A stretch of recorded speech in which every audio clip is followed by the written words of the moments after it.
Welcome to the Outer Realm with Michelle DeRoche and Amelia Pisano. Airing live on the United Public Radio Network, 105.3 FM in New Orleans.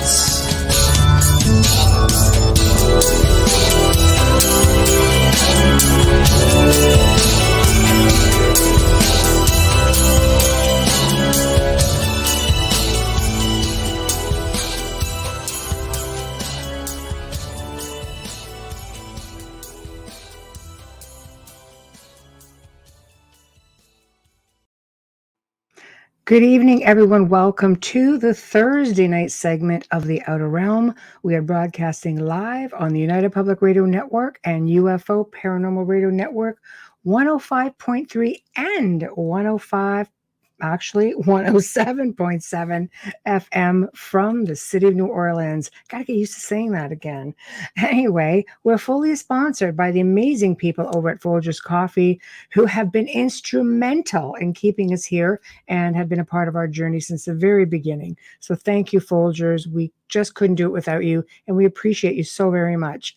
Also, very grateful for Dr. Snick, the sonic surgeon, aka Justin Snicker, who is the voice and the music behind our intro and our outro. We're so appreciative of your time and sponsorship. You can find Justin's stuff anywhere that good music can be found: Spotify, iTunes, Bandcamp, Amazon, you name it. He's an award-winning composer of Halloween horror, sci-fi, and dark wave electronic music. And hey, never, ever, ever goes out of fashion. Just check him out. Also, big thank you to the artist behind our artwork here at the Outer Realm, Mr. Steve McGinnis. Check him out on Instagram and Facebook. Just in time for Christmas. He does beautiful commission pieces, and he's got loads of stuff just ready to go in a pinch. So check him out as well.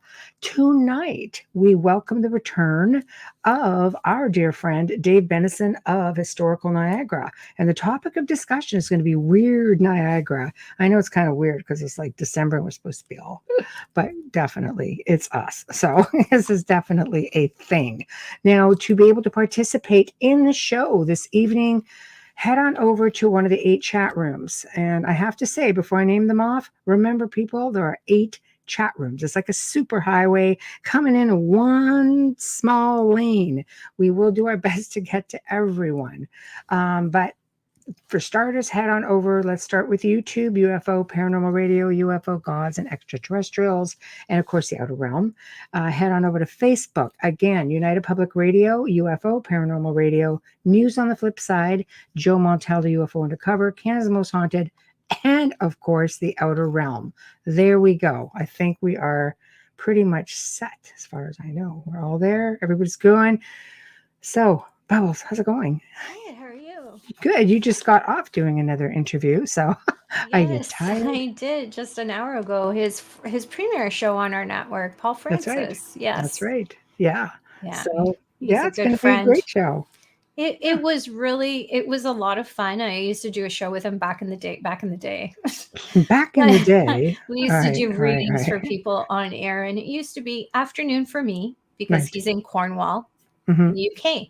So, and Paul Francis was born and raised in Ireland. So it's nice to have that accent on our network. It's really nice. I know. And I love it. he's I know. incredibly charming, and he's well versed, and he's got a great energy. So I hope you tune in. He comes up Yeah, right you guys, not every long before Thursday it. night from 6 until 8 p.m. Eastern, 5 to 7 p.m. Central. Check him out. There's a lot of great things coming with this show. Otherwise, he wouldn't be on this network. So he's special. Anyway, speaking of special, we have our dear friend Dave Bennison joining us from Historical Niagara. It's going to be like really phenomenal. So why don't you segue everything in? Sure. Thank you, Michelle. Dave is a 28-year veteran truck driver who just a few years ago started a side project as a radio host, interviewing celebrities, artists, musicians, historians, and paranormal experts.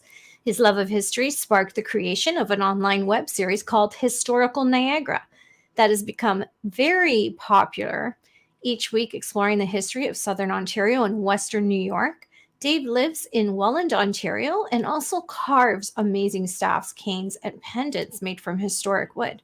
His wife, Victoria, even wrote a book about it called Stick to the Story. Please welcome our dear friend and our special guest tonight, Dave Bennison, to the show. Hello. Hi there. Hey, just here's how we're going to start the show off. It's my party, and you can die if you want to. Now, that's a Dr. Snick song, right? That is a Dr. Snick song, and we played it when you were on with Mitch Markowitz. Yeah, you did, and it's pretty cool that I know Dr. Snick too. Great that you guys have him on board with you guys. Oh, we're really grateful for him. Yeah, we really love him. He did a really great job with the intro and outro. We don't always have time to play the outro, and it kind of gets like, oh gosh, but the intro is just like everybody knows it, and it's really awesome. We really get a lot of compliments on it. So excellent. So hey, it's great to be here with you guys tonight and bring a little bit of Niagara around the world. So yes. And of course, I do the history show, and it's been pretty busy for the last little while, and I sort of with Halloween, when Halloween came around, I started doing a little bit more of weird Niagara. So, and you came up with some really interesting stuff that we hadn't heard before. But I'd like to back up just a minute. And what made you decide to just say, you know what, I am going to start this Historical Niagara. I'm going to start delving into the region, both sides of the border.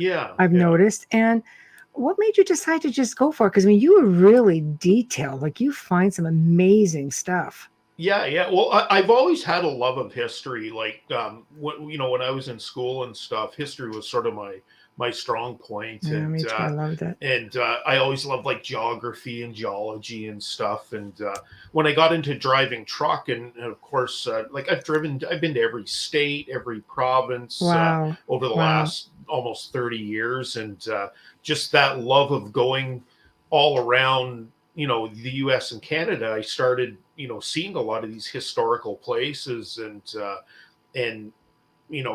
when I kind of came off the highway, so I was doing long haul stuff, but now I'm just local. And when I came off the highway, this was sort of a way to keep my interest in it, but I wanted to do something local with local information in Niagara and outside of Niagara too, but include, like you said, Western New York, some of Southern Ontario, and find those things that, like little history bits that a lot of people don't know about. And it's interesting when I'm reading like the comments in some of the posts that I make. You have a lot of interaction. And you'll get people that, have lived here all their lives and don't know some of these things. And I love that. I love the interaction when I get people like, that'll do that. And that was the whole idea with the site is I'll put out like a general information. I don't like to put every single detail, because that's part of what I wanted to have, is that people can add to the details, and it makes it more interactive, and you get like different points of view from different people, or they'll bring a little bit of the history in, and it builds this story of the history. And I think that's one of the reasons why the page has become so popular. Like, we went from, basically 2 years ago, where I didn't do much in the last year, where we had, 1,000 people. We're almost at 10,000 followers within the last, 6 months now. And, and we're getting like each post is getting 5,000-6,000. Like, I'm getting some of the things are getting thousands of likes and comments on it. It's been pretty because you just reached a milestone for that recently. Also, it was like 2 million. 2 million views on the page within the last you deserve that. You work really hard. Which is, it's work. It's work to do it, and the research and stuff. And hey, I'm not like, I always tell people on there, I'm not PBS, and I'm not, I'm just a truck driver that puts this together. Hey, I spell stuff wrong sometimes. I make mistakes on there, but that's part of the thing, is if people come on and they have like facts and information that'll build to the story, That's what they want. If you're going to come on and give opinions that don't have anything to back up, then it's probably not going to stay on there. But I love this. It became like this sort of like a network of people bringing history. I'll sort of put it out there, get the interest going, and then it starts to snowball. So, and of course, you know, for people like, you know, around the world and Niagara. So if we get into the weird part of Niagara's always had this fascination of, like, it was built, the tourism and everything in the Niagara area was basically built on the weird and macabre and strange things, you know, going back to the Museum of Oddities. Yeah, the museum, like, and you know, and that's where I think a good place to start. Like, whenever you want to start, we can get into anytime. Yeah, and the stage is yours. And you know, with Niagara, like if we want to start, like you said, museums. So one of the first museums actually in Ontario in Canada was at Niagara Falls. So where Niagara Falls is situated right now, there's a place called Table Rock. Yes. So you guys, that's where in 1824, the original museum was set up right at the falls. And there was a guy, his name was Barnett, and he was the one that started this. And at the time, it was just all these oddities and stuff. So I own pieces from that museum. The Barnett Museum.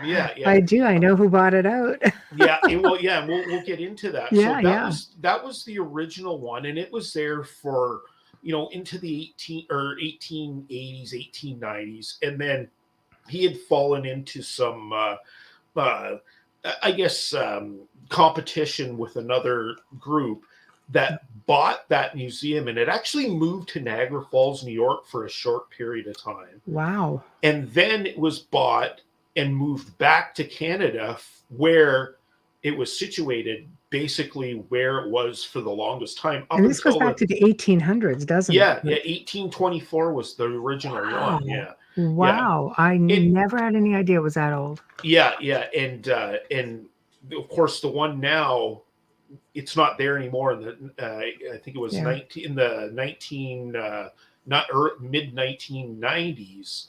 That museum closed down, and that museum, as you guys know, you guys knew one of the guys that bought all the relics. I filmed with him. That came out of there. Yeah. A really interesting sort of weird thing is that happened when, and you know, Michelle knows about this, and I'm sure Amelia knows, is there was a secret hiding in that museum for 140 years. And when this transaction took place, they found out that there was a pharaoh that was actually housed in the Niagara Falls Museum, and nobody knew where this pharaoh was. It was Ramses the First.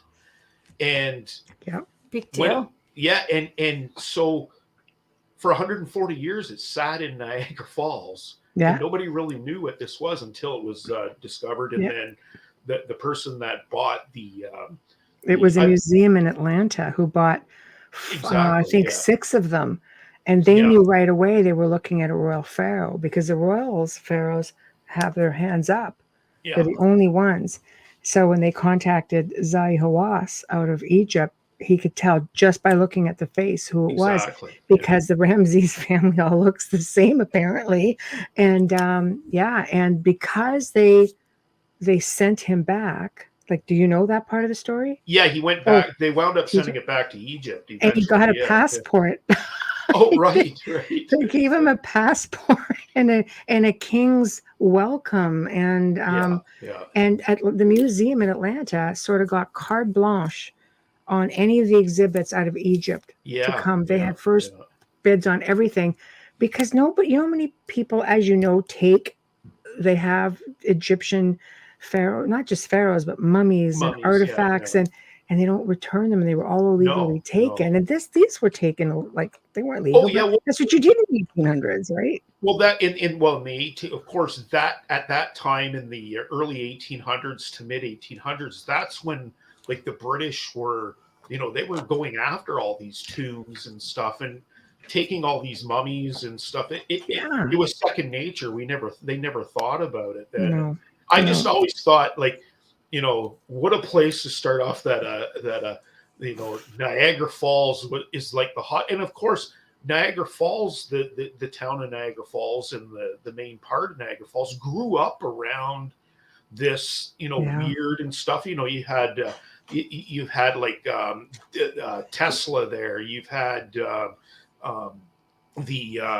different other museums. So come on, people throwing themselves over the falls. That's not normal. Marilyn Monroe was there. Marilyn Monroe was at the falls. Well, Ripley's Believe It or Not had it set up there, and of course, it built this whole industry built on this this weird and stuff, and it's sort of like a, I always found it fascinating. That's a good place to start off, but one of the great, like I say, great story. 140 years. Oh, it's amazing. Here's a mummy. And, there it is. And much it was to his surprise too, Billy Jameson. Billy, yeah.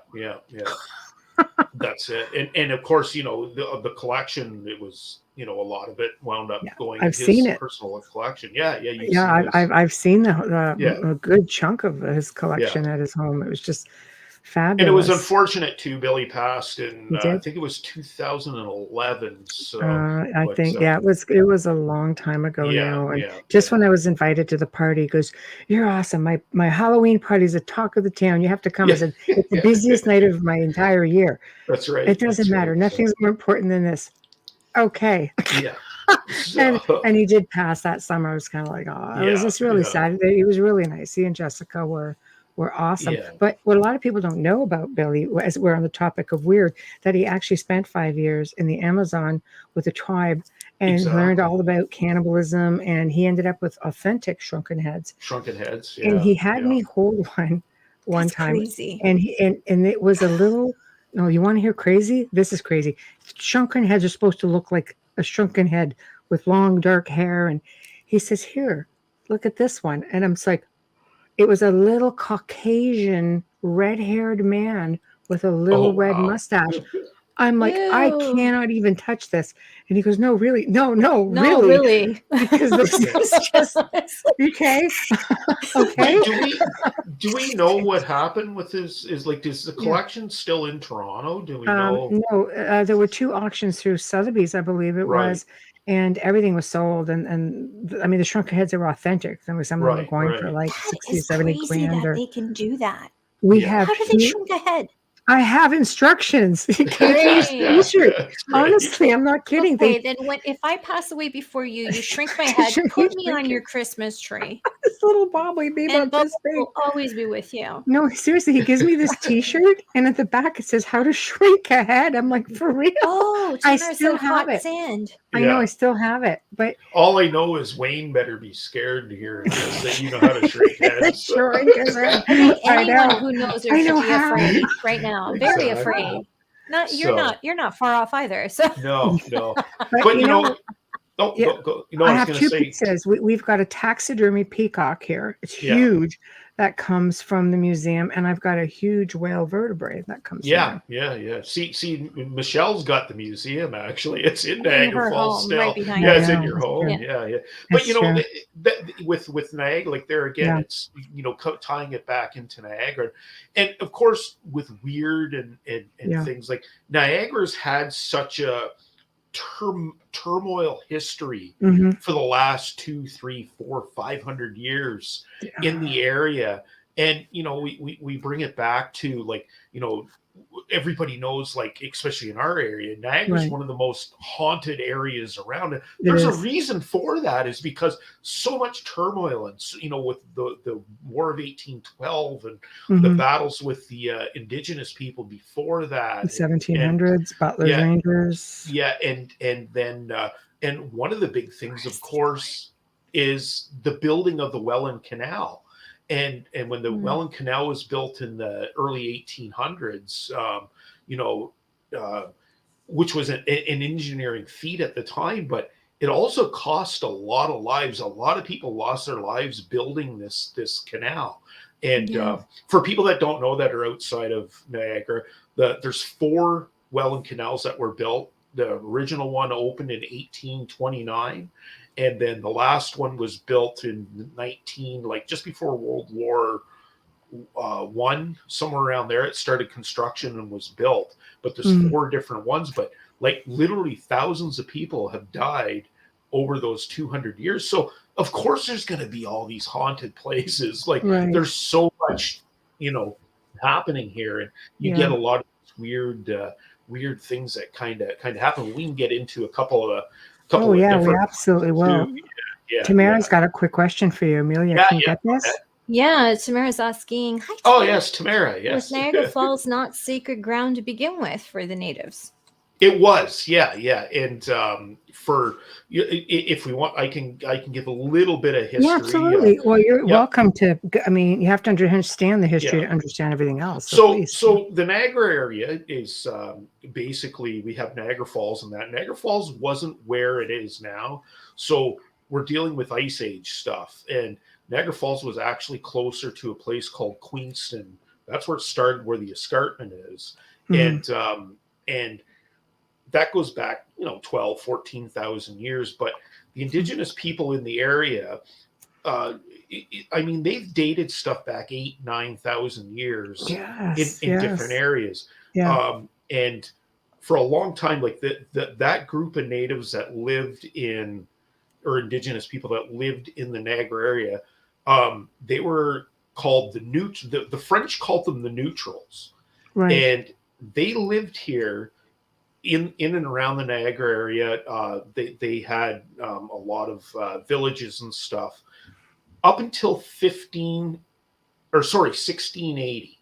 Wow. And in 1680 was when the wars began, and basically the Seneca moved in, and there was a lot of turmoil happening at the time, and they basically were wiped out by the Seneca. And indigenous fighting then. Yes. Okay. And this was the French had just started to, the Jesuits and stuff had just started coming in, but it wasn't really. There was a little bit of European contact, but this was all prior to that. Right. And that this happened. So they moved out, and basically what happened within the Niagara area is, after that happened, the Haudenosaunee, which they're the group of 6 nations now, they kind of didn't occupy the Niagara area. They moved. Some of them moved over towards Brantford. That's where you have the Mohawk groups, and there was some Senecas there. But they pretty much, Niagara stayed. It was sort of like an open, like they came and hunted, and they gathered and stuff like that, but they didn't actually really settle. And there was a group out of the Toronto area called the Mississauga, and they actually moved in along the Niagara River. And a lot of people get it a little mixed up, because the Mississauga actually were the ones that did the deals and the treaties or whatever with the British to get the land on the Canadian side just prior to the War of 18. So for the Empire, or the United Empire Loyalists. So right. So there was a lot of turmoil and stuff in the area up until then. And of course, when the War of 1812 broke out, the Haudenosaunee and the 6 nations, a lot of them, they sided with the British side, because the Americans were at the time sort of clearing out a lot of the natives, and so there was a lot of resentment. So that's why they joined the British, to fight the Americans at the time of the War of 1812. And of course, there was all kinds of stuff that happened with that, and the Mohawks and the Seneca and the other groups, they were a big part of the British keeping the Canadian side. They actually they won a lot of the battles and stuff for the thing. They didn't really get recognition until recently, and which was kind of sad, but it's nice to see that there was recognition, coming back to them. So that's sort of like a brief history of the area, but it shows the kind of turmoil that was happening here all up and down, the Niagara area with the indigenous groups too. And with them came a lot of folklore as well, right? Exactly. Like they've got like was it like a sea monster, I suppose? Yeah. So yeah, we can get into that. So everybody's heard of Nessie, Yes. and well, Lake Erie has one called Bessy, and Original. Bessy's been cited. So there again, when we come back to the Welland Canal and stuff, that when the Welland Canal was built in the early 1800s, of course, it opened up shipping to go all over the Great Lakes, and as that happened, of course, we went from where there was just hundreds of ships going through, and the folklore began, right? And that became part of sort of the story about Bessy is being sighted in Lake Erie, and there were sightings, especially a lot from the different sailors and stuff, and basically Bessy is, they describe it as, like a plesiosaur possibly, which is, the sort of the Loch Ness monster side of thing. And an interesting sort of tie-in with that is of course Crystal Beach. You guys have heard of Crystal Beach, absolutely. But the people that don't know, Crystal Beach was a park in the early or late 1800s that was down on Lake Erie in the town of Ridgeway, and Crystal Beach. It was in Canada here we have Canada's Wonderland or Six Flags. It was the Six Flags of the early 1800s. Yeah. Well, or mid 1800s. And what's interesting with Crystal Beach is Bessy was actually sighted at the beach when like beachgoers were there, and people would see this swimming around out in the water. Did someone get I was going to say a rendition? It would have terrified them. Yeah. And so there was a lot of sightings back in those days. But you don't see that now. Like, this wasn't a consistent sighting. It seemed to be more prominent back then, probably maybe because there was less people around, possibly. Or what was the last sighting? Do you know? I honestly, I don't know when the last sighting of Bessy was. I think they're still there. Now, there's explanations. Like, I've heard different explanations. Of course, Lake Erie is known for, so there's a fish called a sturgeon. No, I know them. They're huge. That's where the caviar comes from. Yeah, and we know sturgeons can grow to be big. Yes, they're big. And they also look like something from the dinosaur age. Yeah, so, they're really, they're big fish. So it's possible that's maybe what it was. You'd have to be a really big sturgeon. You would. But you could see like the hump of it. Maybe it came up to the surface, right? Yeah. So that's been some of the explanations that it was a sturgeon. But Bessy's been one. Yeah, there's lots of, there's been books written about it, and I think there's photographs out there that's crazy from taken. Way back then. Yeah, but a lot of it there again comes. We talk about folklore and especially in shipping, right? So, and back in the 1800s, like, shipping and folklore went hand in hand, and a lot of superstition, of course, with boats and stuff that was happening on these ships, right? And that just didn't happen in Lake Erie. Like, it sort of permeated all throughout the Great Lakes over time, and of course around the world, like this the folklore and the superstitions, and one, a little kind of cool tie-in, and I did a little post about this, is one of the superstitions that they did follow, and you might have seen it, where they collect, so the fish, when they die, they get these bones in their ears. Yes. And when the bones, like when the fish dies on the beach or whatever, the bones kind of wash up, and they'll have like different little markings on them. Now, the indigenous people for thousands of years would actually use these as good luck charms, and they were traded all throughout the Great Lakes. Well, when in the 1800s, the sailors would, they found out about these and stuff, and they would actually take these and put them in their pockets and stuff, and they would be like a good luck charm. And a lot of sailors would carry these to protect them on the waters. That's Which crazy. I thought I've was seen kind of, those. yeah. And I always thought that was kind of a neat little tie-in with the folklore. And you can go out and actually find these along the along the beaches, especially in the springtime. That's a good time to go, is check the beaches in the spring, because that's of course when the fish and everything wash up, and you can find these things. So That's I always crazy. thought it was kind of a fascinating sort of tie-in with these little. They look like little white They're just quartz those little stones. things. Yeah. Yeah, but they're Yeah. not. They're actually the inner part of the bone of the ear. Crazy. Yeah, it's pretty That's neat. crazy. Yeah, I never yeah, would have guessed that. Like, yeah. Well, so they why have ears. like What's that? why does that wash up and nothing else? Well, it's just the bone. So it's one of the certain types of fish. It's just the Okay. bone is really, really dense and hard. Okay. So That would make sense. now, Yeah. it's kind of like beach glass too, right? Like the longer it would stay in the water, of course, eventually it would just turn to sand and you would never notice. But for some reason, this bone is extremely dense, Right. and it holds it. You know what I mean? They'll last a lot longer. So that's why you can find them. So Right. so, Right. That's but crazy. So yeah, do you know why they named it Bessy?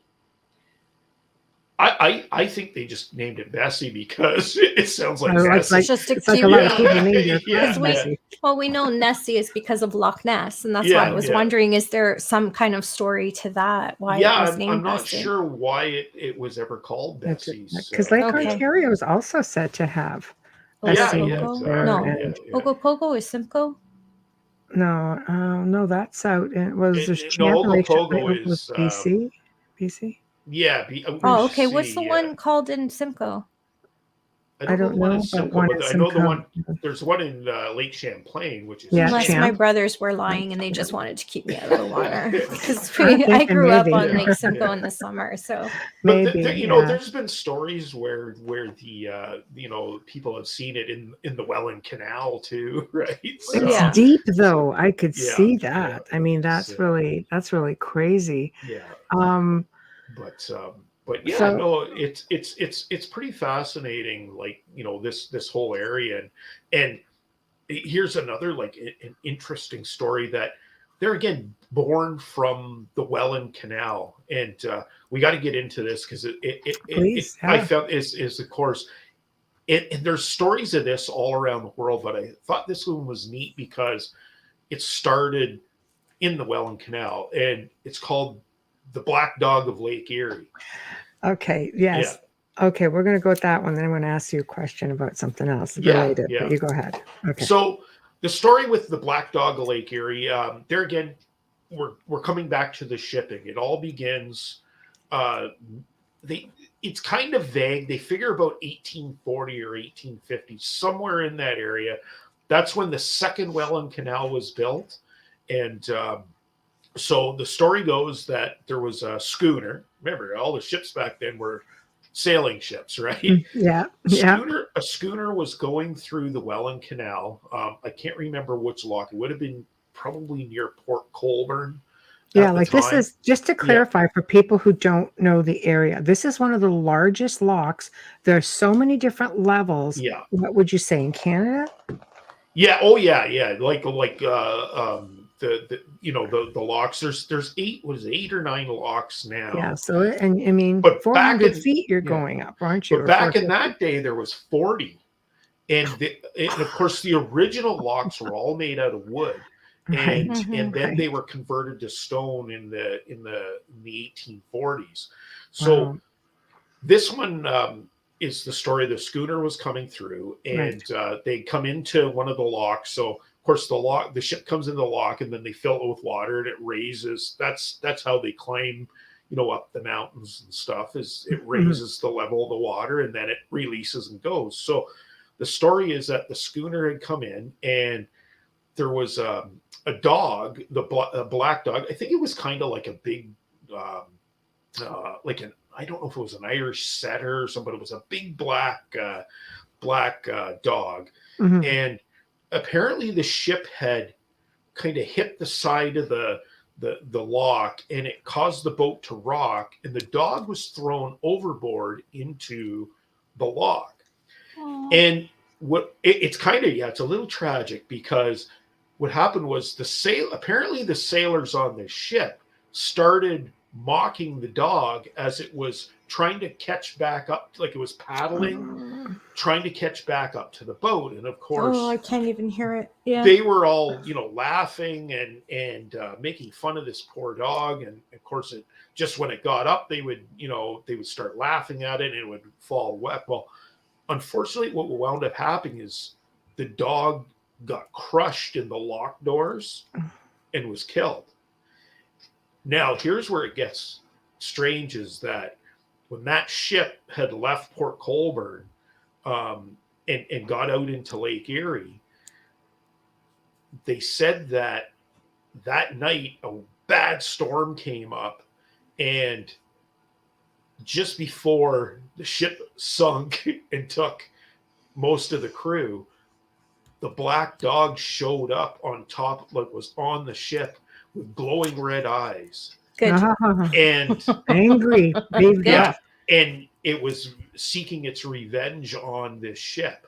Yes. And that was the first one. And after that, this story began to circulate. And the black dog was an omen that would show up. And on Lake Erie, so this is something that's pretty amazing. There's over 2,000 shipwrecks on Lake Erie that haven't even really been discovered. They've only discovered about 400 of them. There's over 2,000 shipwrecks, and a lot of those shipwrecks, there's accounts of the black dog showing up before the ship sinks. And it's an amazing sort of tale that actually went up into the I think the last ones were in the mid to late 1900, like 1940s and 50s. And so with that many shipwrecks, do we have ghost ships?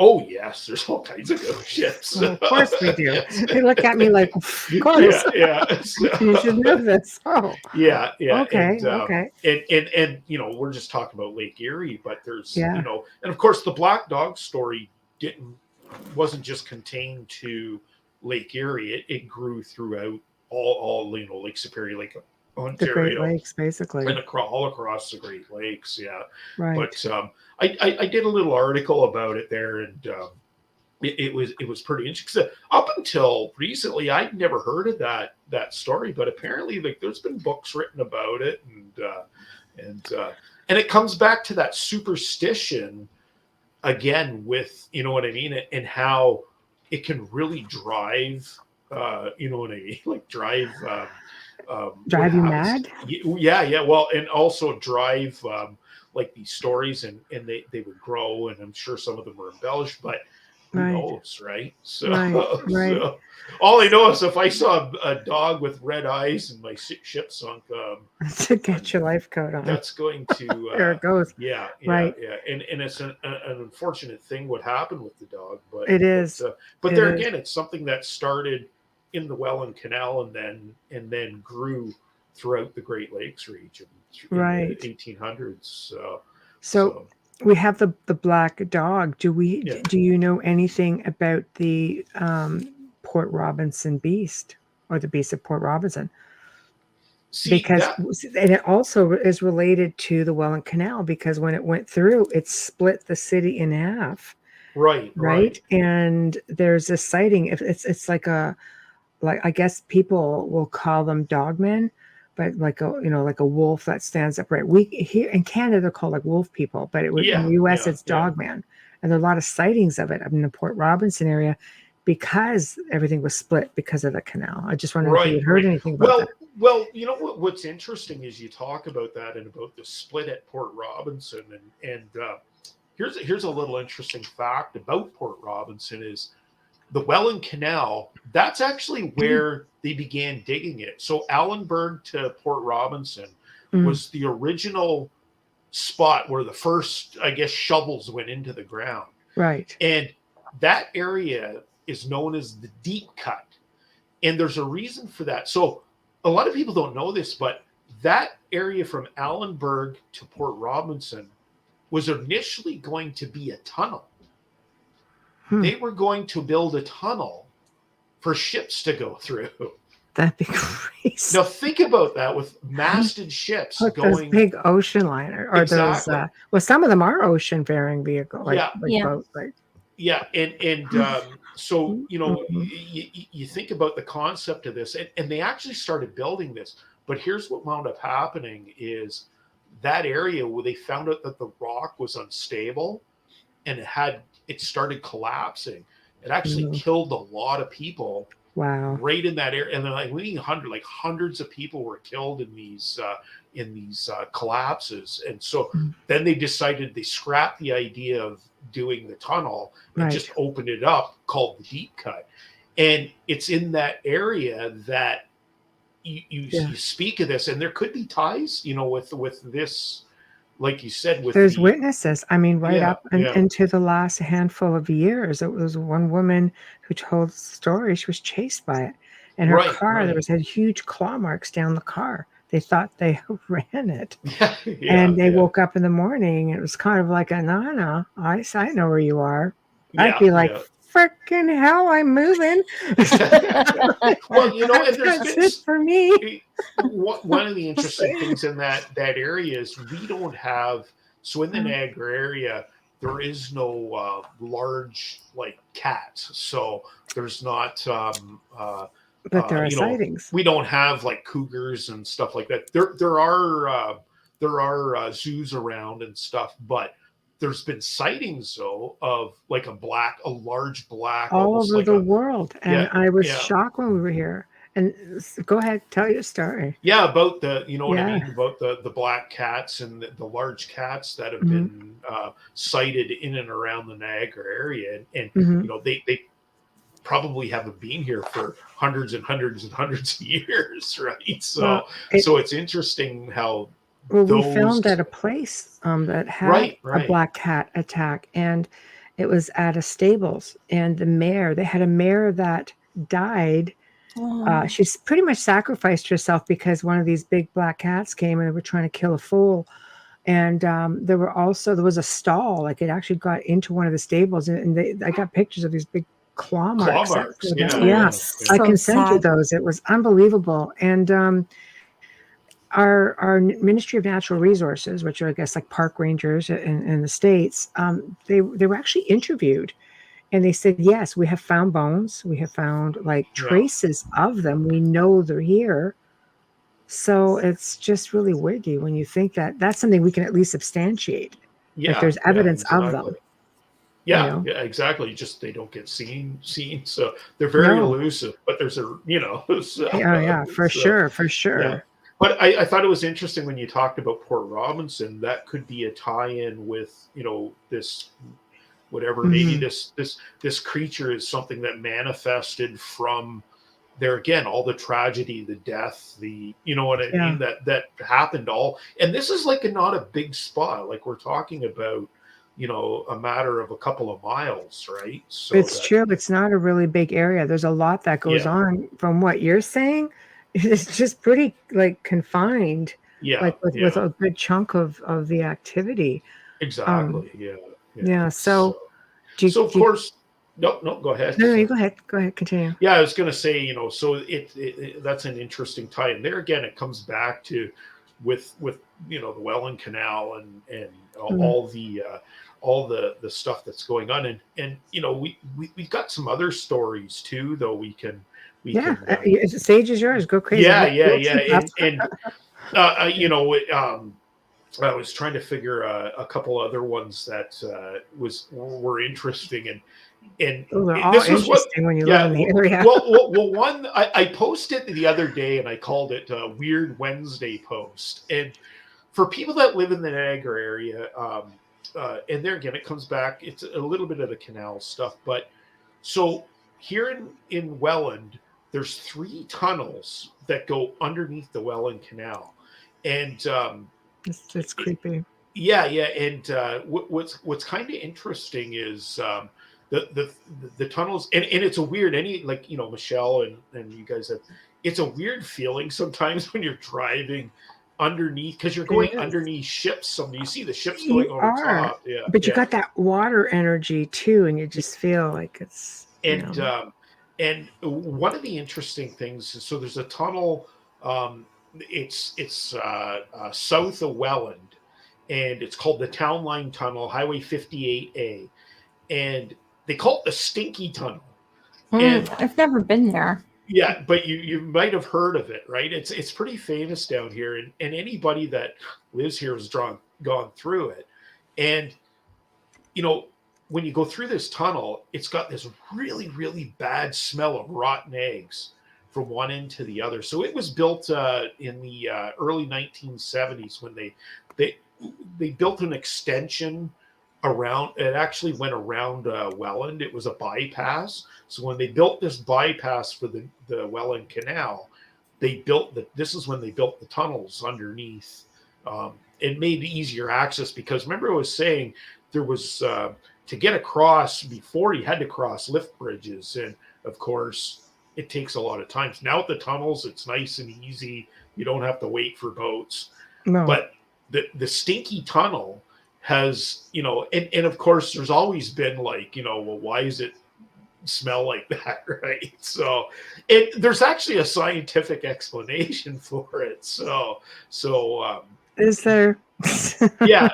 Well, the scientific explanation is that so the whole area is limestone, and when they dug the tunnels, they had to go through the limestone. There's a layer of gypsum, and apparently when gypsum reacts with water in a certain way, it creates sulfide, right? Basically, and that's what gives that really bad odor of rotten eggs, and it'll never go away. It's always so there you go, people. You're not being chased by demons. It's completely scientific explanation. Gypsum in your house. They got all the characteristics. But yeah, I guess you had people would call it like the Stinky Tunnel or the Demon Tunnel. And, it's true, because it smells the same. But that's crazy. It'll always smell, because limestone is like sponge. It holds the water over it. So yeah. But the gypsum is when it reacts, like I say, with certain, it creates like a sulfide, and sulfide is where you get that. And if you have the limestone on top of it, it's like a sponge that's just sitting on there continually reacting. Exactly. With it. That is so gross. But I thought it was kind of like a neat little sort of a tie-in, and of course that area. When they built the old canal, again, there was a lot of people that died in that area. You had what was called the feeder canal that went to Port Maitland, and there was a lot of people that died building that too. That kind of came out right there at Welland. So that seems to be like the core. We've got the most haunted town in Canada, apparently, which is Niagara on the Lake. So we've got that end, and we've got the falls at one end. You've got where you have two lakes converging into this crazy roaring river that just amps up this energy. Then you've got the canal, which is just pretty much the cause of like multiple deaths. So that's sort of God. Exactly. It's like a perfect storm. It is, and like I say, it's one of the reasons why Niagara is, considered one of the most haunted areas around, just because so much has happened here in such a short period of time. Niagara on the Lake, for someone who's gifted, is like walking through spider webs when you're walking on the the street, the main street, where you can, with the little shops, which I think are just so charming and beautiful, and I love the people there. But I personally cannot spend a lot of time there. Like, I could never stay in a B&B there. I can never stay in a hotel there. It's just too active. I feel like anybody who walks through there would feel something. There's always an experience, whether you're a medium or not. It's even that residual haunted. Energy from the wars are just for crazy. me, I can see the old carriages on the street when I'm there, and that's it's not the ones you're renting. The water, though.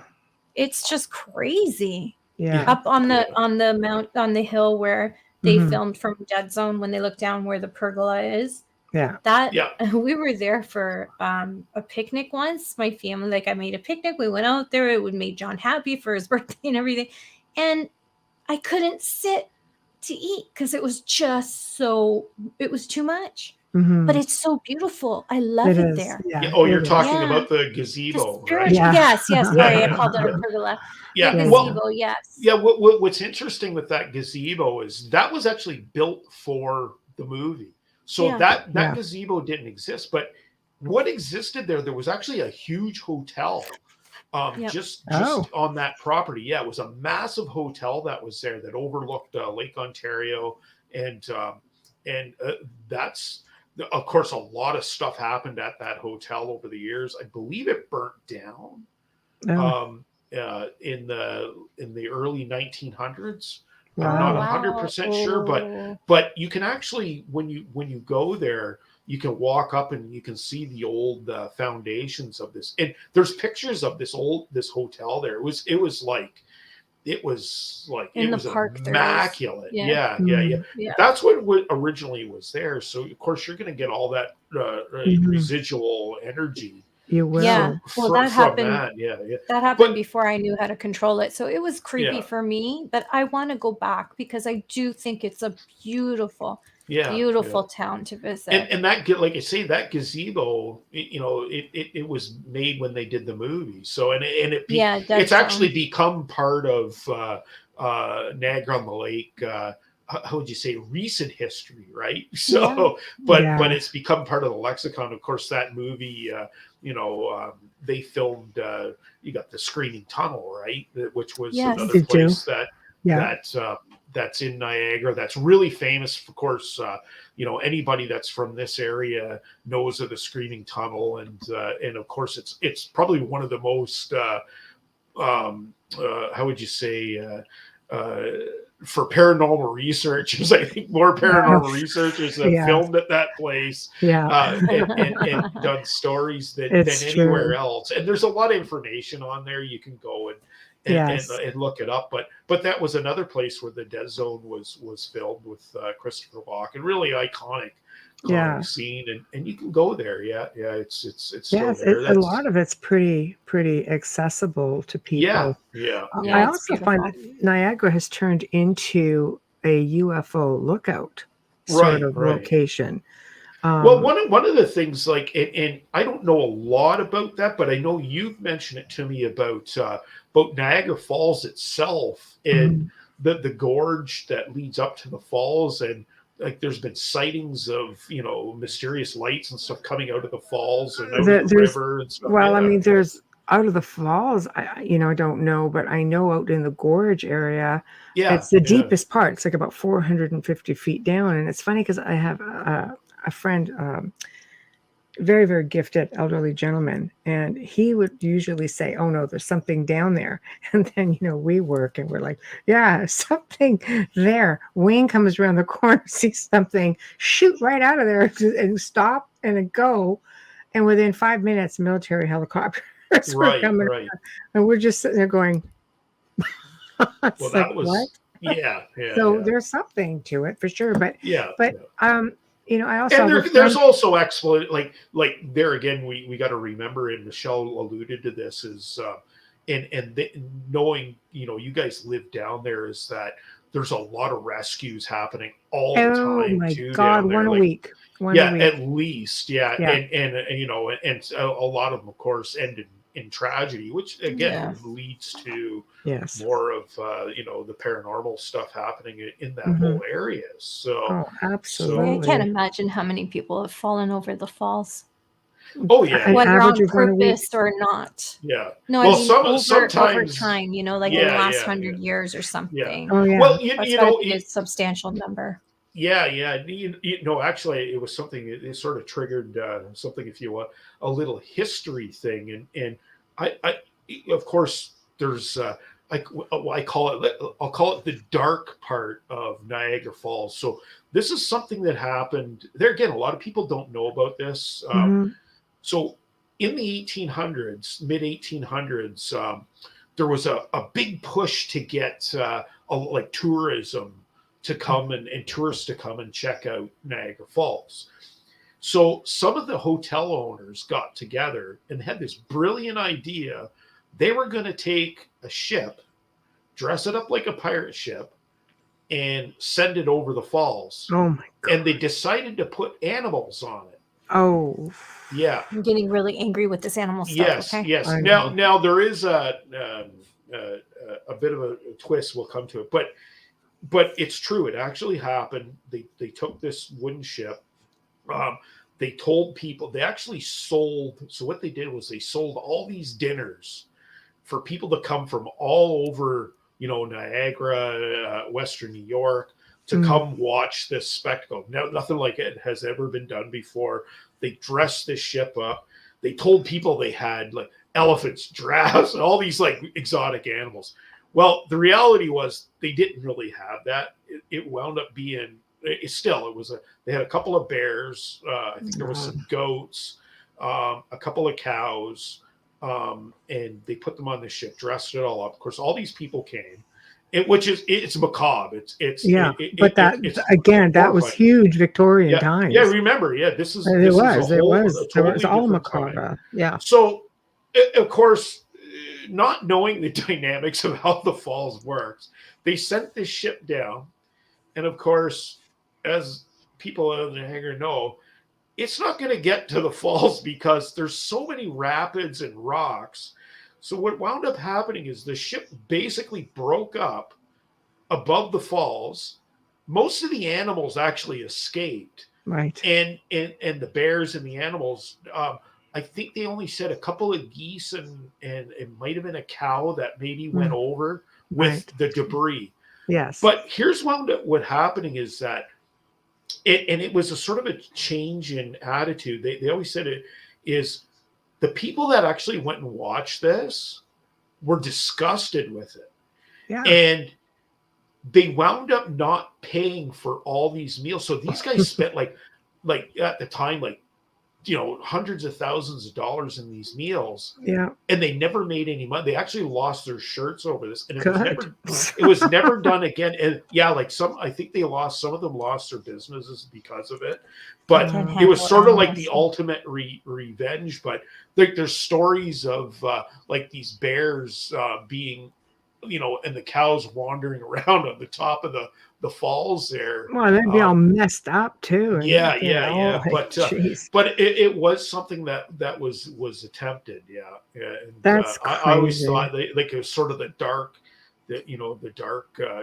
times of the falls, but that was a sign of the times. You look at the Victorians, how macabre they were with seances and picnicking in a cemetery was a big big thing. Like people, you could sell tickets to it and come out and go there.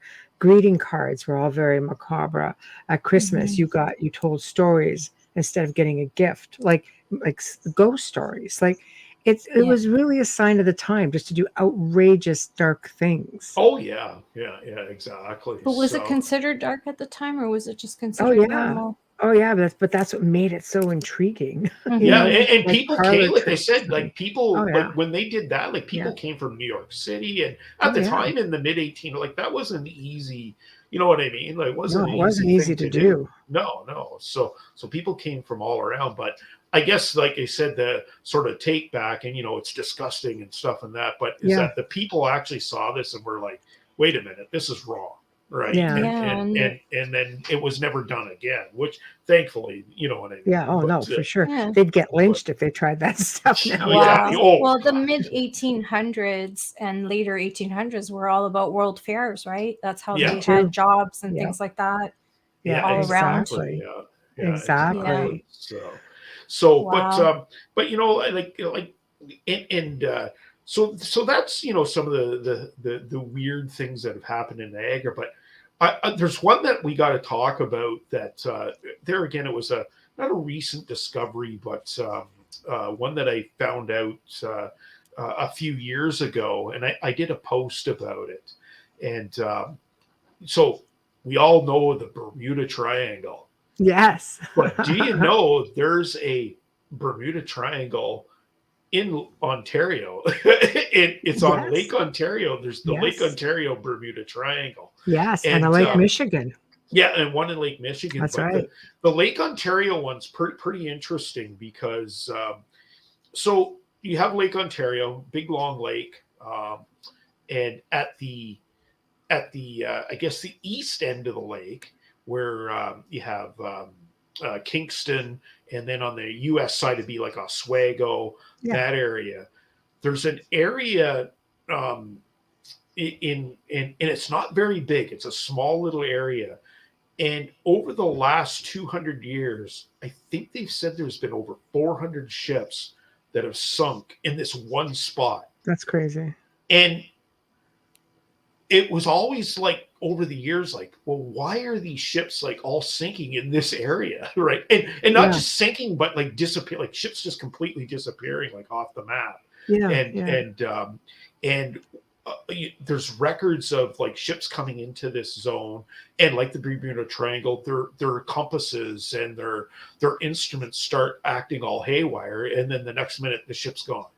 And there's actually ghost ship stories that come out of this, right? So what's interesting with that one is for the hundreds of years there, it became like this, we got to stay clear of this and that. And recently, so we say recently, in the last, like since the 1980s, of course, scientifically and stuff, we've advanced and so I think it was the Canadian. There was a couple of different groups, American and Canadian, but the Canadian Geological Society and stuff decided they were going to like take a look at this area. So they did all these geophysics and stuff, and what wound up really interesting is when they started doing the geophysics, they found this big circle underneath the lake. And it was like, wait a minute, there's almost like this perfect circle where all these ships have disappeared. What's going on here? Right. So then they did more and more.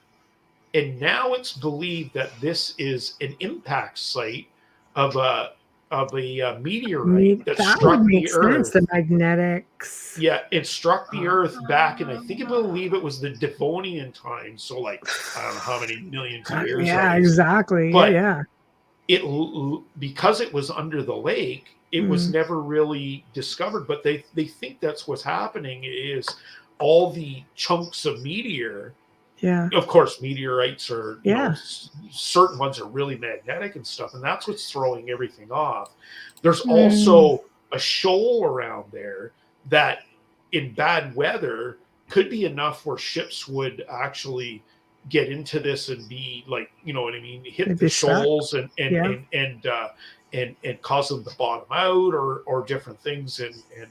But this was all just recently discovered in the last 30, 40 years. That's just crazy. I thought it was pretty neat that, there again, there's so much superstition over this area, but it's called the Ontario Bermuda Triangle. I got a post up about it. It's no, I have to check it out and direct people to your page. Can you get Tamara's comment? Yeah, Tamara asks, did you hear about the stone pillars that appear in the middle of Lake Ontario?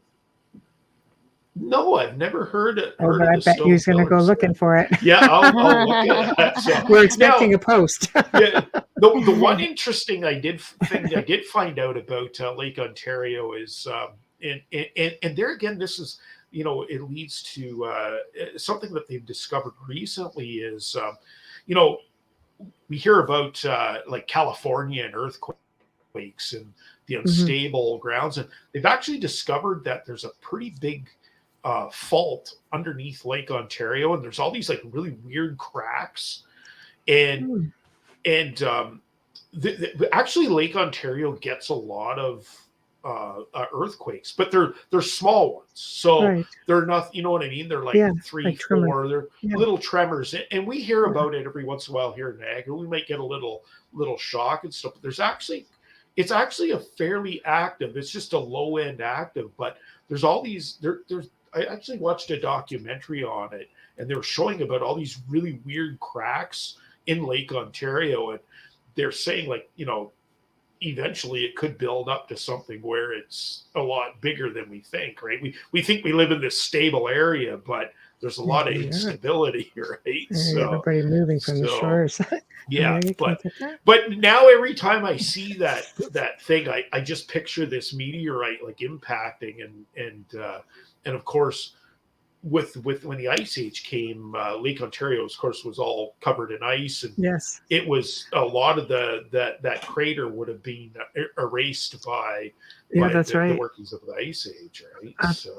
Absolutely, and then this apparently, Amelia. Samara says there is also a volcano. Whereabouts is the volcano? Yeah, where's that one, Tamara? Do you know where that one is? She'll have to, but you have to look up about the stones there. The stone pillars, that come right in the middle of Lake Ontario. I imagine before all of this water, when things started to recede after the Ice Age, I mean, there would have been all kinds of cultures. There's already so many ancient cultures that are being found, and they're surfacing off of Toronto, she says. Oh, that's good news for Torontonians. There's a volcano. Okay. Yeah. Well, you talk about ancient cultures, so like from Tobermory up into Lake Michigan and up in that area, they discovered not that long ago. There's actually ancient indigenous they believe, like, I don't know if it's villages, but they were herding tracks and stuff that they've discovered underwater. Wow. So they know that area was at one time above water. And it's kind of interesting that there's still footprint, like literal, not footprints, but footprints of human beings underneath the lake. And of course, there's places like that all across Lake Ontario. It's pretty interesting. And that volcano's got me mesmerized, like, seriously. Was dying to Google it, but I know we do have the Ring of Fire along the Pacific of Canada. Pacific coast, but I have to dig for that Toronto thing because I grew up there. I was born and raised there, and I don't remember it. But then again, I live 4 kilometers away from Battlefield Park. I mean, there could be ancient, old volcanoes that have been there. Again, when the glaciers came, they erased a lot of stuff, right? So we look at Sudbury, Michelle's from there, and speaking of it, meteorite impacts, like that is believed to be, that's why there's so many minerals there. It is 160,000 years ago, something along that line. It used to be underwater. A lot of people don't know Sudbury used to be underwater, and it's Moon City for that reason. Because it was one of the reasons they called it Moon City was back when they started smelting all the. So there again in the 1800s when they started mining, what wound up happening with the Sudbury area is they cut all the trees down, and then they started smelting like all the minerals. And when they did that, all the chemicals basically billowed out and rolled across the land, and it killed all the vegetation. And of course, the wind came, blew all the dirt away, and now you have rocks. And astronauts actually trained there for the moon landing. They trained there because it looked like the moon, but that's kind of it was an ecological disaster. Now I know the Sudbury area in the last, like, there again 30-40 years, they've undertaken a big project to bring, like, it was because I went to school in Sudbury, and I took geological engineering there, and that back in the late 80s, like you go there now, it looks totally different. Like there's still places where those rocks are like that, but it's not like it's grown up a lot. But they've done a fantastic job, like bringing that back. So they've done amazing things with it. I just remember my father reading me an article that was in the paper saying, how it was hit by meteor 160,000 years ago, and how at one point it was all underwater. And because I grew up in a valley, so I'm sitting there thinking to myself, because all of this would have just been a little thing way, deep It's just fascinating, when It you is, hear yeah, yeah. stories about your Sudbury's a hometown. fascinating Well, it native has its area. So, moments, that's for sure. But yeah, I yeah, wouldn't that's go right. that far, but We won't go that far. Yeah, yeah. yeah. So, But it's interesting. geologically, it's fascinating. It is. It is. Okay, we'll go with So, that one. but I guess a little tie-in if you want to get to. I thought this was interesting. Is so, and there again, we're coming out of Niagara, but that's okay. Yeah, About yeah. some sort of weird and if we want to talk about some strange stones and circles, is I think we got to mention the screaming heads. Okay, let's do the Yes. screaming heads. Why I'm not? learning a heck of a lot today. Yeah, And yeah. I don't live that far, so this is really freaking me out here. So and there again, it's kind of like so the screaming heads. What's the screaming heads? So Yes. north of Toronto. So we go about 2 hours north of Toronto for those, if you're looking it up on a map. There's a little town called Burke's Falls. It's on its way from I know it. from Toronto heading up to North Bay. And Yes. Burke's Falls, it's sort of, I guess it's a little more than halfway up. But anyway, Burke's Falls, and out from the main highway, you take a little side trip, and there's a place called Screaming Heads. And to me, some people think it's but to me, I think it's a fascinating place. And if you've ever gone there and seen this, and you're into this stuff, it catches you like, wait a minute, this isn't supposed to be out in the middle of nowhere. And what it is so this guy, his name's Peter Camarney. He's actually from Hamilton originally, I believe, or he was a teacher in Hamilton, and he moved up into the South River, Burke's Falls area, and he bought this property called, I love the name, Midlothian Road. Like, what else could be the best name, right? Who even dreams that up? Yeah. Yeah, yeah. Okay. So he bought this property, and he actually started building and he built this castle. And when he started building these castles, he out into the property, he built these big sculptures, and there's all different ones. Some of them look like they're made out of cement. They're these big trees. And when I mean big sculptures, like these things are 30, 40, 50, 60 foot tall concrete sculptures that are just like all out in the forest. They're all out in the field. And there's That's ones crazy. with like it looks like a big screaming head with a hand holding the head. And over the years, he built this. One of the neat things about the castle is he built this big metal dragon on top of so you got that would work for me. Yeah. What I love is that when he built the chimney, right, the big chimney, he built the dragon on top of the chimney. So when he lights his fire, the smoke comes out, and it's a huge like metal dragon. It's cool. I think if he lit it enough, flames would shoot out. But anyway, that's great. Like that property, it's actually been on a lot of paranormal shows, and I believe a few years ago they actually started trying to film a movie there. But a lot of groups go up and they'll do like seances and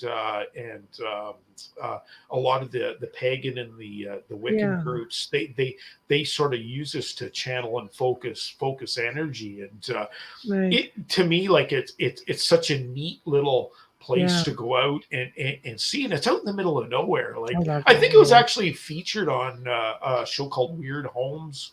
I bet. I've seen that show. Yeah, it's been on there. But Peter was a school teacher up at Almaguin, I believe it was Almaguin Heights, which was in Sunridge for many years, and decided to just get weird. He was like an art teacher up there. But one of the sort of neat things is, and I don't know if it actually went anywhere, but so these big statues that he makes, a few years ago he started a project where if you died, you could actually have your ashes put into one of these, and become like part of the monument. But I don't know if it was ever allowed, because I think there's a lot of, you know what I mean? Oh my God, that's insane. Yeah, Lots yeah, of red yeah. tape. Yeah. And Wow, that's I don't know nuts. if he ever actually did it or not, or it might have been something that was started and then you know what I mean, the government or whatever said no, you know what I mean, you can't do that. But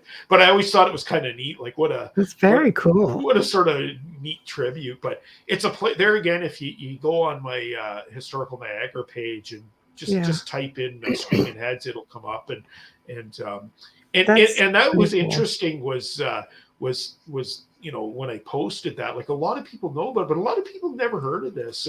And I always love hearing, hey, I went and saw this thing that you told me about, and hearing the reactions, because I've had people say, you know, this is like the coolest thing, and then I had other people say, like, this freaked me. I got there and there was like this really like dark, weird vibe that was coming off, and they had just because everybody's going over there doing seances. And not be helping. Yeah, seriously. But it's one of these sort of like really neat, weird thing that's just out in the middle of nowhere in Northern Ontario. I know, that's insane. That's insane. Yeah. What can you tell us about the Devil's Punch Bowl? Oh yes, we never even got it. So if you go there anytime soon, you better tell me, because I'm literally a spit in a stone throw away. No, this is the punch bowl is from the other side, I think. So you know, there's two of them then, because there's one up near Grimsby as well. Yeah, there's one near. Oh, Grimsby. I thought you meant this one here on Ridge. No. Yeah, well, so the Devil's Punch Bowl, the one that Michelle's talking about, is it's actually on the American side. Yes, and it's actually a really tragic thing. It comes back.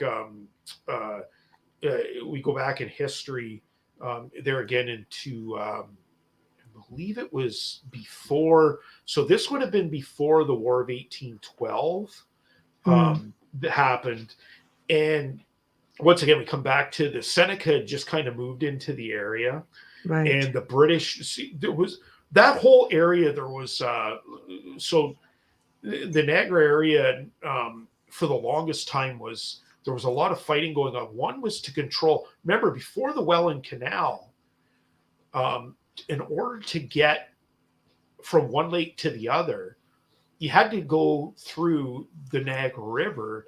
And there was portages. So there was a portage on the American side and a portage. It wasn't really, there was one on the Canadian side, but they used the American side one more at the time. More accessible, I think. Yeah, more accessible. Yeah. So the French and the British had sort of just moved into the area. The Seneca had just moved in. And something had happened where the Seneca, and there again, there's lots of details out there, but basically the Seneca got into a spat with the British over something on the American side, and there was French there at the time too. Right. Anyway, the Seneca wound up massacring a bunch of British soldiers and some of the locals, and right at the Devil's Punch Bowl, and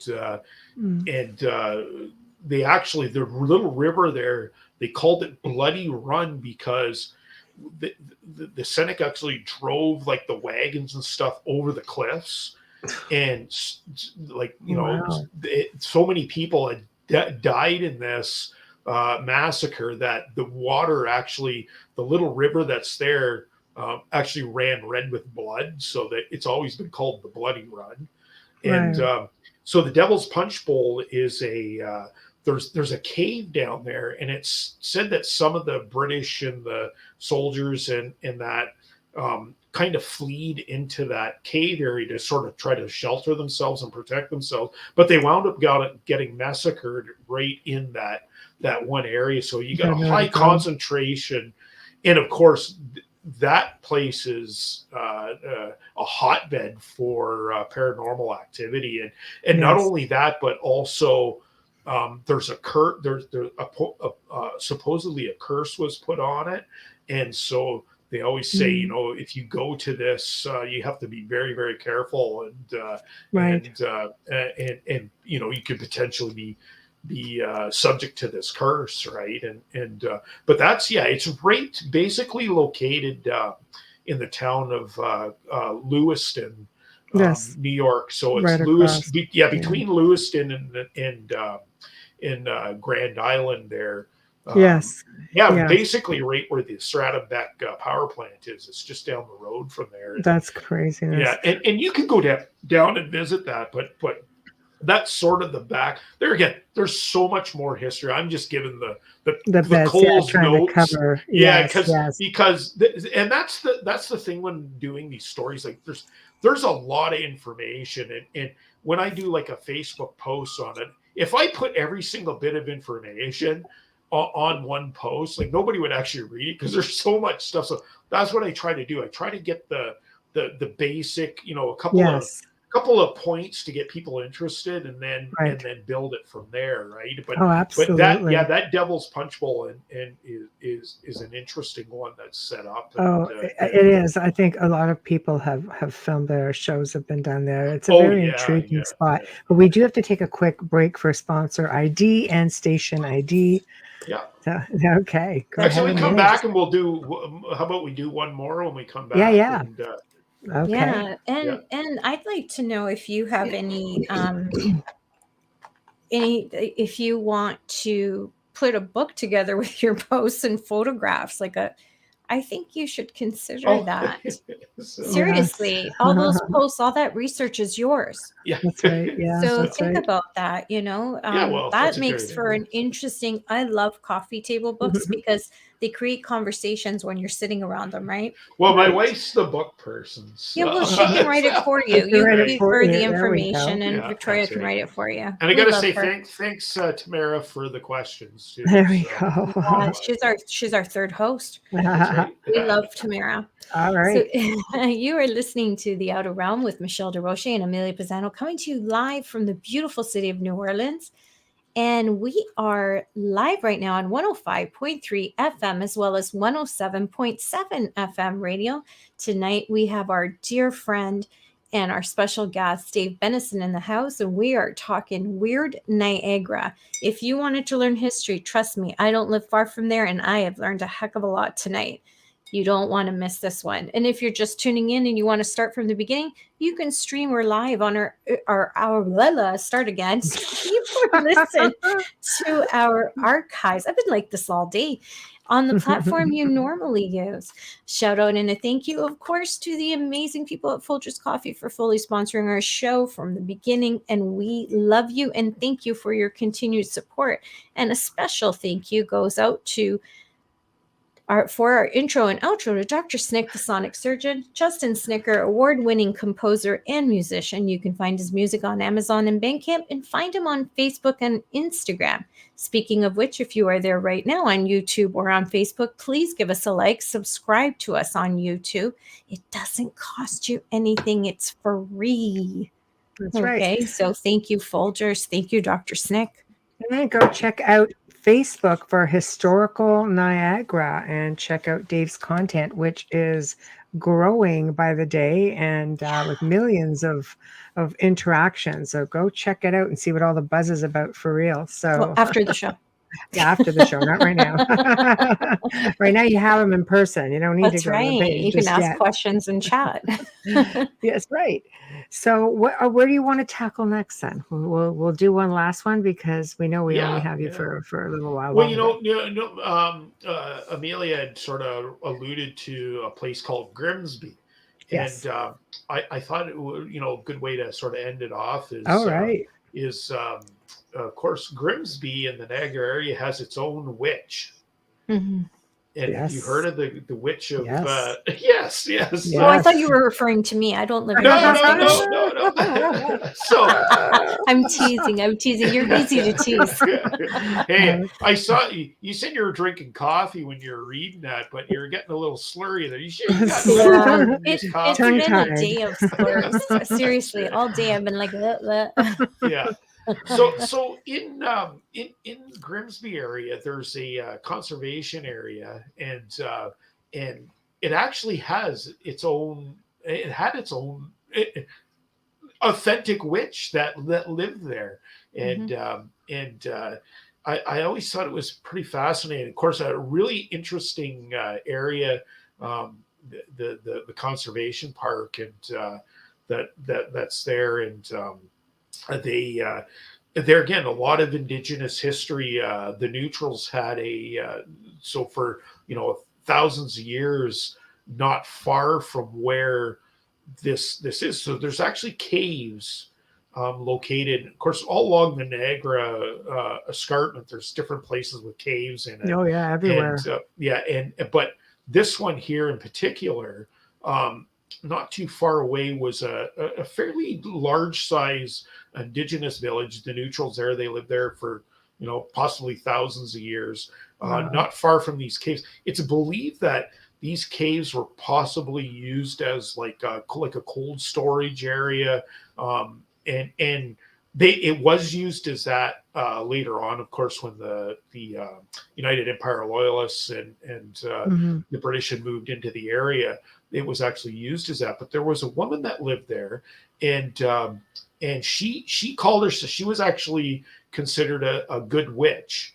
And she lived on the property, and she actually looked after the area, looked after the caves, and she actually there was for a while you could actually go, and I think school groups would go there, and she would do a whole nature walk with them and stuff, and it was pretty fascinating. And they said that there was actually what would you call it? A fountain of youth there. Oh wow. And she claimed she was 500 years old. So, and she'd been there for over 500 years looking after this property. Right. And apparently they did try bottling the water. There was springs and stuff inside these caves, and they did try selling it as you know what I mean? Roadside sort of. Yeah, exactly. Fountain of youth. Yeah. But that area has quite the history, because it's believed during the war that German soldiers actually I don't know if they were escaped POWs or something, hid there. There's a whole war tie that hid into these caves, and like I said, with and it's right there in the Niagara, the NPCA. They took over the park a few years ago, and we can actually go now. It's it's pretty neat because it has a really diverse, they call it a Carolinian forest. Oh wow! And, that's in the area. So they have fairies. Yeah. Well, if the Fae are going to be somewhere, that's where they're going to be. Right? Yeah, because I've had people say there are a lot of fairies in the whole region. So I thought I'd ask. If that was going to be a place, that's where it would be. That's where they would be. But you can actually go there. It's kind of restricted right now for the amount of people they let in there. But it's kind of neat that. For years, Niagara had its own, and it well known, the Witch of Niagara. So, I'll elaborate on that just a little bit. We've had stories come in Smithville, where there's also said to be a witch, and people have seen her flying. Oh, really? Yeah. Well, Smithville's not that far away. So. That's what I know. That's what I mean. Does your witch fly? Maybe it's the same one. I want to research that little town, because holy crap, there's a lot in that little town. I know. That's Dave. The whole region is just a gift that keeps on giving for a treasure trove of information. I have no doubt you're going to. Now, are you talking about Grimsby or Smithville? No, Smithville. No, the whole area, the whole Niagara Basin. One to look into, and we won't. Is Smithville actually has a really neat ghost story. Okay. That when you used and actually, I believe it was my wife that originally told me about this when I first came to Niagara back in the late 1980s. Right. And there used to be, when you went through Smithville, you'd have to drive under. There was a railroad that went over top, and there was a tunnel there, and and apparently there was somebody had died or was murdered, or there was a train wreck or something had happened there. And there was some huge like ghost story that went with it. Now that's all gone now. That all got removed. A lot of the railways have. Have gone. But I always remember that ghost story, being told that ghost story about that intersection there. And apparently there's always still sightings of, whatever was going on at the time. But just a little tie into Smithville. So. Yeah, no, I love it. Well, I know you're limited to your time, so thank you for. Yeah, no, I'd love to stay longer, but I do have to go. It's an early morning. Okay. I know. It's so good to see your face and Victoria's. Yeah, it was great. I'm glad to see you're doing well. Yeah, of course, we're going to have lots more. I post. I try to post something new every day on the thing. I can't do it every day, but usually I got 4 or 5 posts up, and then every once in a while I'll do a video when I got the time. And you do some great videos too, right? But, helicopter over the whole area is a good one. Yes, I've been really fortunate to have a friend that he's a pilot, and we get up and get a lot of aerial shots of the Niagara, because you get such a different perspective of the whole area from here. Right? It's so different. You can see how things connect, and it all just comes together. So make sure after the bad weather we get together. Meet up somewhere in the middle and have some pizza. It's been a while since I've seen your face, and Victoria's, no, and like I say, thanks a lot for having me on. Oh, pleasure. Thank you. Like I say, there's so much to go through with this history, and we'll keep putting. We're still gonna. There's so much history here. I don't think I could ever run out. So I don't think so either. You can't get enough of it. Well, thank you, and I'll be in touch, and maybe you'll be, coming on the network yourself at some point and be able to keep telling these stories. It'll be a little different, because then I can. That's okay. That's okay. All right. Well, you go get yourself a good number. Drive safely. Thank you so much. Thank you very much. Have a good weekend. It was great talking to you guys. And pleasure. It's always a pleasure. You're always welcome. Excellent.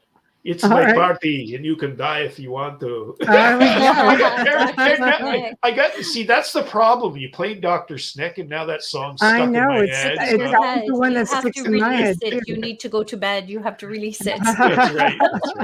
Anyway, thanks a lot, ladies. And, thank you. Good night, Dave. Talk to you later. Bye, Dave. Yeah. I learned so much. I know. Gosh, that's why I wasn't talking or asking questions. I'm just like. No, I know it's really great stories, and it's always nice.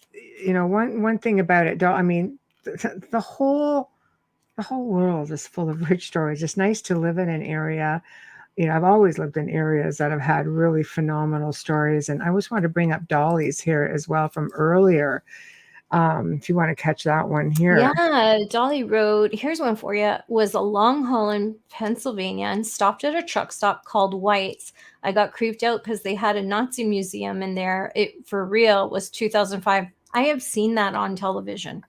See, there you go. I believe it was the History Channel. I can't remember, Discovery, one of those, but I did see it for like weird truck stop places, and that is a show for everything. That was shocking for me, but it's just proof positive that some of them came over and started living in the U.S. Right? It goes to show you can just be like on a travel somewhere, and you can end up on some side show, like Route 66, and end up with this like crazy stuff. So I wanted to make note of that. I wanted to give Dave as much time to talk also, because I knew his time was limited. But you know what? It was an excellent show, and I'm really hoping that you guys enjoyed it. I know it's tough. Oh, hold on. What? He knows it. That truck stop has the best sauerkraut. Oh gosh, Wes. I'm guessing it was on your way to one of your Paracons. Let me tell you, Mr. Coleman, you give me a heart attack after I've seen Mayor of Kingston. After I watched that damn series, and it's all about a prison. I can't stop worrying about Wes now because Wes is a good friend. So now, like, I can't even watch episodes or previews because I panic about his life and his here he is everyday talking life. sauerkraut. Come on. Yeah, it's food. Well, So, that was fantastic. I really enjoyed that segment, and it's something more local. And I'm glad there's content from both sides of the border. But yeah, that's it's given us a little bit of an earlier end, and that's okay as well. We want to big thank you to Dave Bennison for joining us. The guy, people don't realize he gets up really, really early, for his real job. And we're just grateful that he would share his time with us and tell us all these amazing stories. Knowing Dave, is sitting down with him and his wife, and he just starts blurting off all of these like amazing stories. And I'm just sitting there going, I think you need to come back on the show because these are really good stories. And of course, he tells us so much more. Whatever comes to mind, he just blurts them all out. he's And a I'm just great storyteller. he's a really great storyteller. Yeah. And there's really a lot in the area. Like, I'll tell real quick before we finish off. The story of the Port Robinson Beast I've been hearing this story now for a really long time. In Canada, we call them wolf people, and they're wolves that stand upright. Some of them just look like people would almost call them skinwalkers. Some of them, not all of them. Some of them are pretty robust, but some of them look really lanky. When they run, it's like they're loping, and then they just stop, and then they stand. And they're just these lanky, crazy looking things. So we sort of have a mix of both, much, like those in the US, everywhere really. But this specific one, the story that sticks out with me was one that was actually told to Wayne, actually. And she and a friend, they were just walking. She was like, I guess they were out, or it was something to do with a bridal shower. So I don't even really remember it, but they were walking down this crazy road, and they caught wind of this thing, and it started to chase them. And they were able to get away. I think they actually got to their car and were able to drive away. This thing was like pacing them. And they made it home. They got into the house. And the next morning, they woke up with these big claw marks on the car. I'm thinking, that is freaking crazy. That is scary. And then, of course, we have also in that same area, it's like a ghost light, or not so much a ghost light. It's believed to be a phantom motorcycle, also in the area. So there's a whole lot to the area. And, Dave concentrates so much on the history part of everything and the weirdness that goes around it, like the cryptid stuff. And but I guess in our field with the paranormal, people have been coming to me for years with stories from obviously many regions, but even this region as well. And when you're kind of living in certain areas, you realize that maybe you're a little bit too close for comfort, because that skinwalker thingy ran right. We saw that thing run right in front of the house, and that's really close for comfort. Where he got to the point where he was uncomfortable and came in.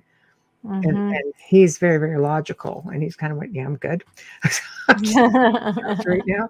So, you never know. Really take the time to delve into your area and see what's out there. We have such a wide mix of cryptids, UFOs, extraterrestrials. We have ghost stories and haunted locations and history galore, folklore galore, fairies, everything. It's all here. But we live in an area where two of the Great Lakes converge, and you have the power of the falls with an energy that is unsurpassed.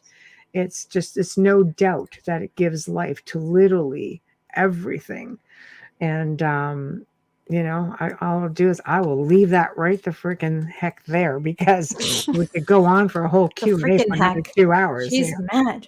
I know. So again, we are at the end of the segment, and big thank you to Dave Bennison.